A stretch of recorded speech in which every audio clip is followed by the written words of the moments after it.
tonga sao daholo zanagasikara mbola avy anareo tena mivoaka daholo indray nankala izy fa ahoana tsisy mipetraka tato mihitsy izy nankela raha fa naninona tsy misy olan'izany ilay rano aina mivoaka rehetrarehetra iny nga olona zazakely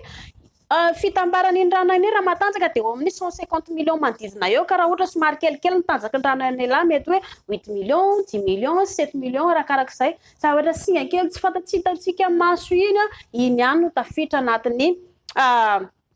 tranontsasavehivavy hiditra amin'ny atody ny akoatran'izay zany ireo rehetrarehetra ireo dia mivoaka tsikelikely rehefa vitany mety misy ara mbola andray andro ndre mbola madikidiky mbola malamalama mbola matsiaro ohatrany hoe inona daholo zany malamalama mivoaka ohatra tapotsina atody zany iainany vehivavy zany raha tsara ho fantatry ny lehilahy ihany koa ny lehilahy dia mandraraka le izy any anaty lavaka ny fotsiny dia aveo lahy miala maina fa tsy mba eritreretiny lahy le fiaina vehivavy hoe manahoana ka fiainan'ity vadiko tia rehefa mandritra an'izay ka zay tsara ho fantatry lehilahy zany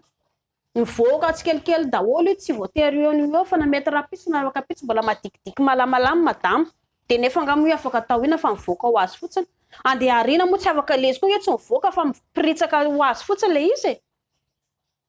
tsisy ifanomezantsisy zany fa lalam-piainana ho andriako moa zany hoe rikalapiso kely tsisy tokony mahataitra andry zany